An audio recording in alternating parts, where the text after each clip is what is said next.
Alright, what's up everybody? We're back. And we have our painted trans cross member. Got the holes drilled for the frame. Everything's all welded, painted up, everything's good. So we're getting ready to get up under the car and put that in. Oh, what's that? Huh. Is that a drive shaft? We'll be doing that in another video, because I do have to do some trimming under there. And I'll get into that a little bit in this video probably, but I won't be putting the drive shaft in today because I have to get some more parts for it. So, as you can see, the back of it doesn't have any mounting place for the rear end yet. And I'm going to have to do some other things too, so I'll go over that either another video or this video later. So anyways, I'm going to pause you. I got to move some stuff around, and we're going to get this mounted in the car. So, hold on guys. Alright, so now the fun part. First thing I do is I gotta get my light where I can see still and it won't be in the way. It might be alright.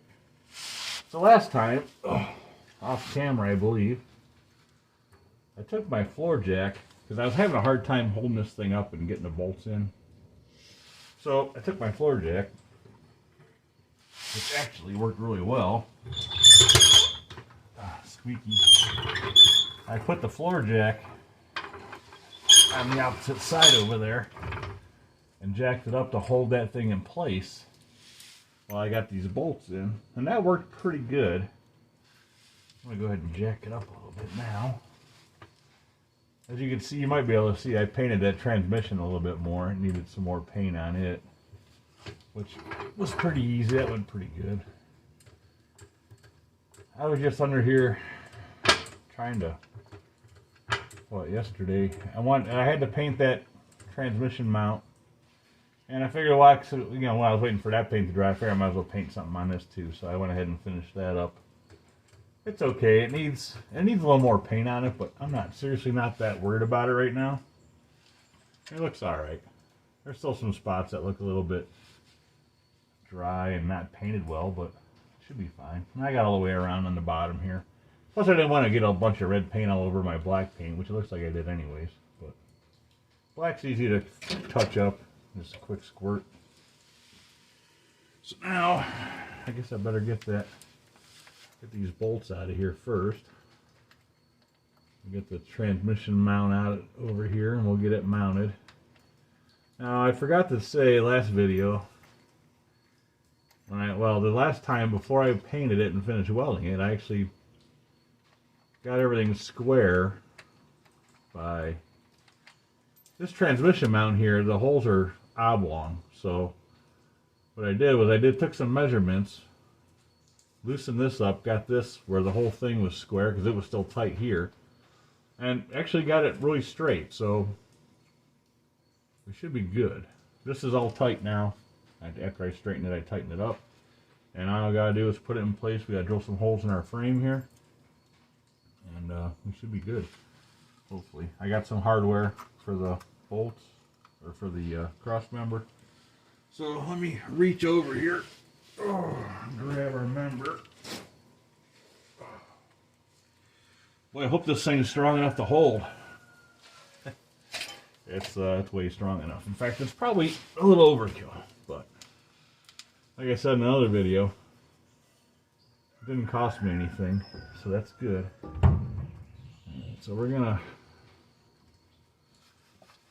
move our jack a little bit.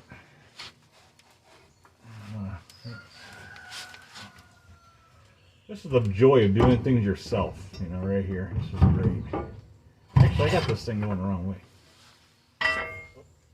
Scratching up all our brand new paint while we're at it. Yeah, sorry, I forgot this has to go this way. I don't know why it was looked like something was off. It's just the way I had it sitting in there. Okay. So it should be kind of like that. So I'll move this jack a little bit more. And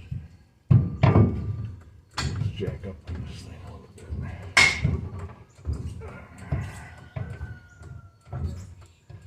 Nice with that. There we go. Let's see if we can get a bolt or two started in here. I may have to move some things around a bit. The hardest part is seeing what you're doing, I've noticed with this. I'm not sure if we're good or not. You can't really see up in there too well, obviously. Oh wait, I think I got one of the bolts in. Maybe not. Thought I did. Let me get the light, see if I can see where we're at. Not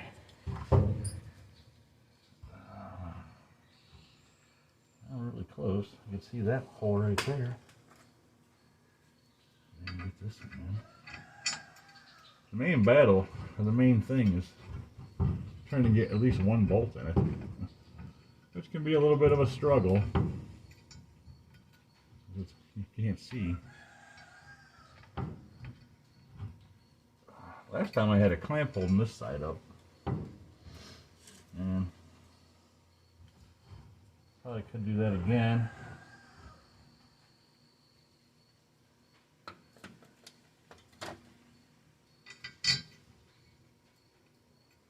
You know what?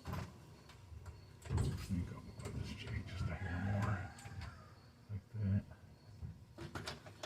That might help.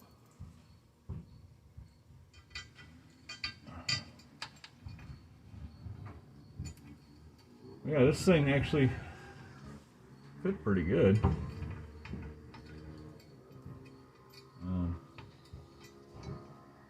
Fit pretty good once I got everything together and bolted up. The hardest part was, you know what I gotta do? I gotta try to do this with my left hand here.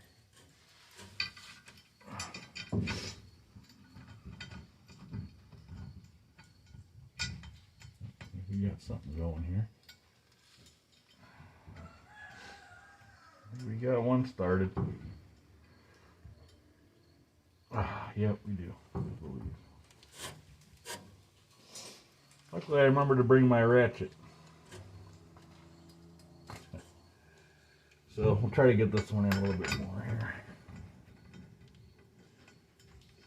Once we get our bolts in, we're pretty good. All I gotta do then is drill a hole, put the bolts through the frame there, and this thing is installed pretty much. Let's see if this one is lined up. I think we just got this one in too. It's hard to tell right now.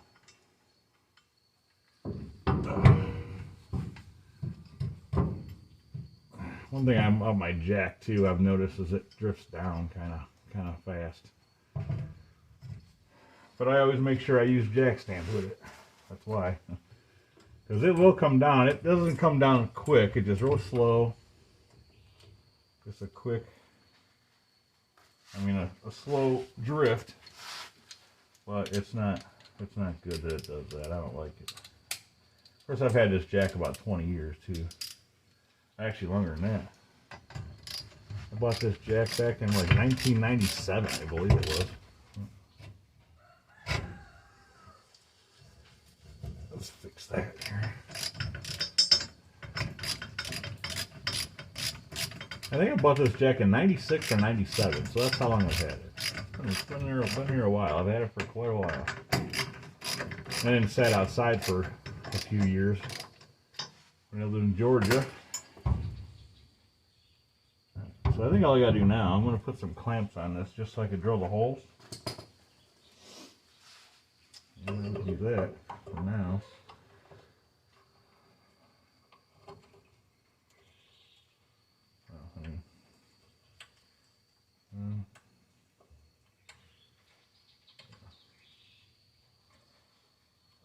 So, okay, this one's good.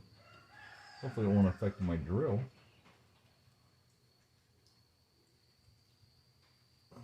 That side should be okay.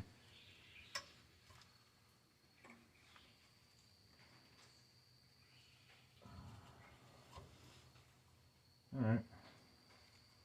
Hopefully these holes are good to go. They look like they're a little toward the edge, but the lip on this frame isn't very, it's not very, very wide. I figure if anything, I could just always weld it. Not that I want to do that at all, but if I welded it on the outside, it probably wouldn't affect anything. I'll go with the bigger drills getting there. Alright guys, I'm going to pause it. Only because this might take a while. I'm sure you don't want to watch me drill holes, so we'll be back. Alright, so we're back. We get 3 bolts on each side. One of them, one on each side was just too far out of the frame. I couldn't get it in there, so. Now, I got to get this jack stand out of here. So what I'm going to do is I'm going to take these 2 bolts under here that we just put in. I'm going to loosen them up and get a little bit of play, just enough to get this transmission off of this jack stand when I jack up on it. Because I really don't want it to deal with trying to line these holes back up, so we're just going to do it this way. Make it easy. So, should be alright to just pick up on this with this wood. Just enough to get the weight off the jack stand and we'll be good, I think. Hopefully we don't scratch our new paint. Like I said, we don't need a lot here. That should be enough. A little more. There it is. Alright, now we can let her down. I hope this thing holds. Oh yeah, check that out. She's on her own weight. Now we'll just tighten these bolts back up. And we're good to go on the transmission. I don't know, I still got to put the torque converter bolts in, but that's no big deal. Shouldn't be no big deal to do that.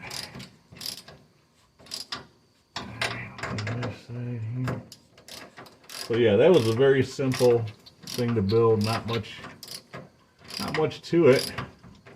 It took a little bit of measuring, but other than that, it was pretty simple. You guys saw most of it. All I did after off camera, all I really did was do a little bit more welding, and that's about it. I do need one more bolt to go in the center there, but I got to get another one. I don't have one right now. So I'm going to pause you. I want to show you what's going on, what I have to do with this drive shaft also. So let me pause you. I want to clean some of this stuff out of the way, and I'll be right back. Guys, I'm not sure how well you'll be able to see this, but here's our mount. All right, that's where your transmission, your drive shaft goes in right there in the end of that transmission.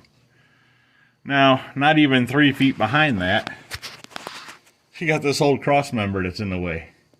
And of course it goes back there to your rear end. So what I have to do to this, I guess, is I'm going to have to cut that center of it out of there. Probably only to about where the top of that hole is, right there. And just bring it down, and I have to cut the whole bottom. And I'm probably going to have to weld something in there to make like a loop for the drive shaft to go through. So I'll probably do that. And also, the drive shaft, I bought it on clearance. It was one they already built. And it was a really good deal. And it was just a hair too short, I think, for what I'm going to need. So, let me get you out of here. Hold on, guys. Oh, sorry about that. Anyway, this drive shaft. See, got Speedway motors on there. So, they make different lengths of these slip yokes. And this is a shorter one. This is like about 4 inches. So, with what I need lengthwise, they have one that's 8 inches long, which will work perfectly. And also, for the bottom down there, where it's going to go on the rear axle, they actually make spacer plates. Because that rear end, that Ford 8.8, they use those a lot in Jeeps and other four-wheel drive applications also. So we're going to be trying that out here, probably tomorrow, hopefully, maybe this weekend, depending. Also, I want to see if my son wants to come over and help me. And I'm going to have him make a plate or a patch to go over that, so I can secure that the rest of the way. We still got a bunch of welding in here. I got to weld that on both sides. a lot of the frame. I got to finish welding the steering box in. There's a lot of stuff for the front end here that has to be finished welded as well. I will clean the frame up. And just, you know, try to finish up all the welding in the front here. Because once I get the drive shaft all installed, hopefully that'll be here in another, you know, fully installed, hopefully here in another week or two. Then the main thing would be getting the front axle ready to go, because there's brakes that need to be put on. And I don't have any brake system on this car at all. As you could tell, there's no master cylinder or nothing here, and there's nothing underneath where it used to be underneath when it was new. So I'm hoping to get all the axles done. The rear axle still needs welded to the not welded, but permanently attached, I should say. And there's no brakes on it either, from what I could tell. I haven't taken the wheels off yet, but from what I could see, there's no brakes on that at all. So I have to get parts for that. And there's a couple little other issues with this front axle I gotta look at too. There's the thrust bearings missing from this side. That side looks pretty good. I just need to go over it and make sure it's tight. But like all the wheels, they're loose. You can tell the bearings, the nuts that hold everything together inside there on the hubs isn't tight. They're just on there loosely. So it just needs it gone over. And actually I noticed this bar, I thought it was bent, and it looks like it's bent. The tie rod steering arm there. It's actually somebody welded. It's two pieces. So I don't know what I'm going to do with that yet. I might just go ahead and cut it back off or take it apart and maybe re-weld it. I don't know yet. I might try to find another one. I had no idea who made that. So I don't know. It's pretty straight. As far as the alignment goes, it looks pretty good. I just need to repair that or just finish welding it and maybe tweak it back. So that's what we got for now. Oh, I also did pick up two things. One's not here yet. But I also picked up the starter, which is a high torque starter, which I don't need a high torque starter, but it was the same price as buying a regular starter because I don't have a core. So buying a regular starter without a core is going to cost about the same as what I paid for that one. So that'll work with pretty much all the different flywheels that go on this and the different bolt patterns. So that's why I got that. So that's about it. I got one more thing coming. Hopefully it'll be here next week. And it's got to do with the motor. So, and it's something I kind of need anyways. So we'll maybe do an unboxing with that. It'll have to get installed too. I got to get some starter bolts and some other stuff, and maybe try to get this thing started up, see how it's going to run. So anyways, guys, that's all I got. Thumbs up. Definitely subscribe if you want. It helps the channel if you watch the video, and give it a like also. Watch the whole video, I mean. And thanks for watching, guys. I'll see you on the next video. Have a good one.